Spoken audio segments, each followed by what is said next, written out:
Tá, vamos lá. A gente tá falando aí principalmente anos 2000, tá? Porque um dos catalisadores para isso, cara, tem alguns catalisadores, né? Tem um catalisador da expansão dessas facções naturais, certo? Porque essas facções basicamente começam em prisão e elas vão colonizando primeiro outras prisões e depois comunidades e territórios, né? E aí ela vai dominando rota, ganhando cada vez mais dinheiro, e quanto mais dinheiro ganha, mais poder de capacidade de crescimento se estabelece. Então você tem o crescimento, digamos assim, natural dessas organizações que procuram esses portos para exportação, porque a gente está falando de lógica de distribuição de droga. De novo, o Brasil não produz droga. Droga vem Colômbia, Peru, cocaína principalmente, passa ali pelo norte do país, né, sai dali do Amazonas, passa pelo norte, pega os portos do Ceará. Dos portos do Ceará vai para o Ceará e Maranhão, né? Mas principalmente Ceará, porque é mais perto da Europa. Então você carrega aquele navio, ponto, leva para a Europa ali, para exportar, e é onde nasce o lucro. Então, a primeira notícia de comando dessas facções, ou de presença dessas facções no Nordeste, é início dos anos 2000, meados dos anos 2000. Mas a presença era muito mais nessa distribuição de droga, ou de algumas bocas de fumo que eram ligadas. Então, o tráfico local era muito pulverizado e muito dominado por gangues locais que viviam se alternando. Tanto que a explosão da violência mesmo no Nordeste, tráfico de droga, vem de antes, porque eram pequenas gangues, essas gangues se matavam muito, etc. Então, e controlavam o tráfico. Só que aí quando o negócio começa a ficar grande, é quando essas facções chegam, de fato, ali no Nordeste. A gente está falando ali de meados dos anos 2000, certo? Há outro processo catalisador disso aqui também, que é o seguinte. Quando se cria o RDD no Brasil, o RDD vira, né, o regime disciplinar diferenciado, e as prisões federais viram um recurso para sistemas prisionais muito sucateados poderem tentar se desafogar das lideranças. As lideranças começam a ganhar muita força, lideranças prisionais, mesmo as faccionalizadas locais, mesmo as pequenas facções locais, e o Estado começa a mandar essa galera para presídio federal. O problema é que o presídio federal ele também vira um lugar de escola do crime. A gente pensa que no RDD os caras estão isolados, então não, os caras acabam convivendo um pouquinho em banho de sol ali. A gente tem caso em prisões federais que eu vi na prisão. Eu falei com o cara que fazia isso. Que ele conseguia se comunicar numa prisão federal pelo cano da torneira. Aí ele falava com outros caras que estavam presos ali. Ele não me falou qual era a prisão, mas ele me disse isso, que era quando ele começou a ter contato com essa galera. Então essa galera que vai do Nordeste, etc e tal, vai lá para essas prisões federais, entra em contato com Marcola e companhia, Fernando Ibeiramar, etc. E eles começam a estabelecer uma rede, né? Porque tudo do crime é rede. Eu preciso conhecer pessoas que tenham capacidade de distribuição local. Imagina um comércio, tá? Com todos os suas diferenças em termos de arma e bandidagem, mas tem lógicas parecidas com a do comércio. Se eu sou de uma empresa importadora de droga e eu quero importar droga no Ceará, eu preciso de um distribuidor local. Um cara que conheça os locais seguros, conheça os locais de distribuição, conheça os locais que vendem melhor, etc e tal. Então eles precisam ter essas pessoas locais nesses territórios. Então esses camaradas ficam no RDD e voltam. Muitos deles, quando voltam, os caras que não piram, porque o RDD é realmente duro, da vida lá, etc e tal, os caras que não piram, eles chegam com respeitabilidade na massa carcerária.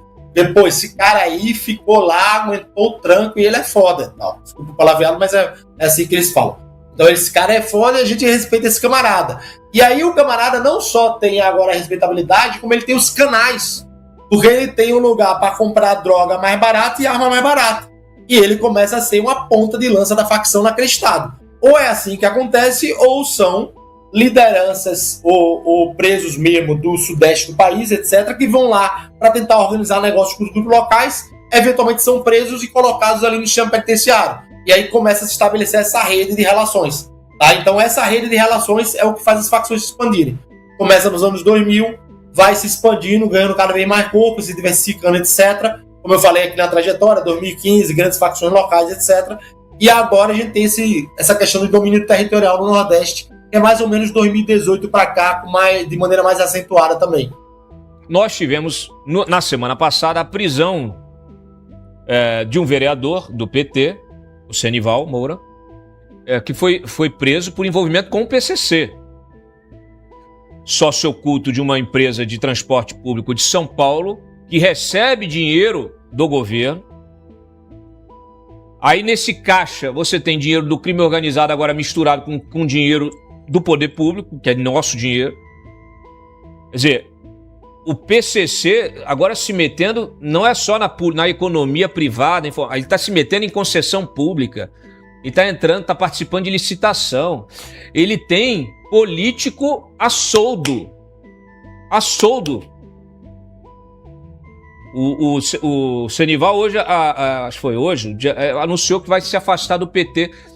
Não adianta mais, acabou. Ele já estava no PT. Aliás, vereador sempre do PT, de longa data. Deixa lá, de longa data. Que eu vou passar direto para aqui para o Eduardo. Te chama a atenção essa prisão de um vereador? Lembrando que esse vereador, ele tem atuação no transporte público. Nós temos vários outros, existe aqui um risco enorme de termos outros parlamentares, outros até vamos dizer, de um grau superior, né? Deputados, gente que também transita aí, que tem relação com esse sujeito. E realmente eu fiquei surpreso com essa história, Eduardo, de você ter quer dizer, o dinheiro do pagador de impostos agora misturado no caixa de uma concessionária com dinheiro do crime.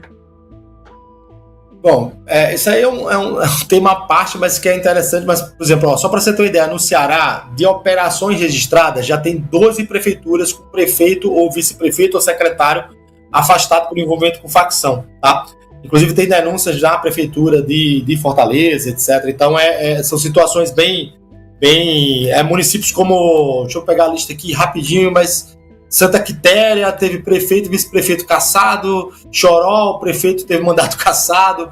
Então tem um bocado de gente envolvida nesse processo. E também tem empresas que prestam serviço para o Estado, certo? Concessionária de ônibus, concessionária de internet, etc. Então isso tem acontecido.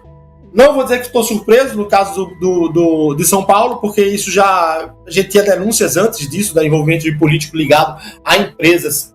Tem até um certo ministro de uma Suprema Corte, que eu não posso falar muito a respeito, mas que foi advogado de uma empresa de ônibus que era ligado com o PCC e que prestava serviço para o governo do estado, era a prefeitura de São Paulo, salvo engano. Então tem situações assim, elas estão se disseminando no país inteiro, porque os caras se profissionalizam, é natural, né?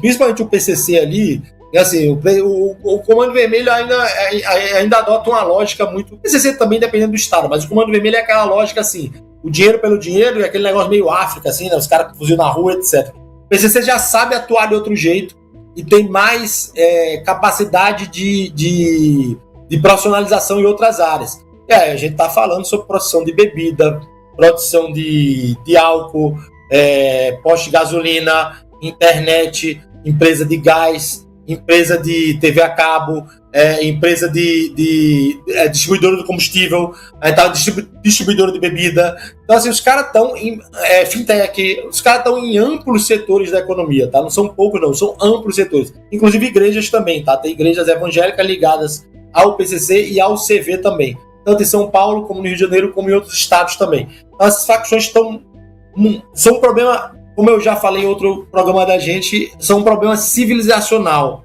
para o Brasil. Não um problema social. O problema social é outra coisa, é um problema de civilização.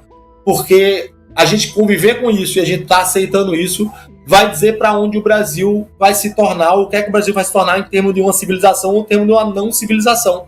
Porque é para isso que a gente está caminhando. A gente está caminhando para o domínio e um narco-estado de fato. Se a gente não tiver uma reação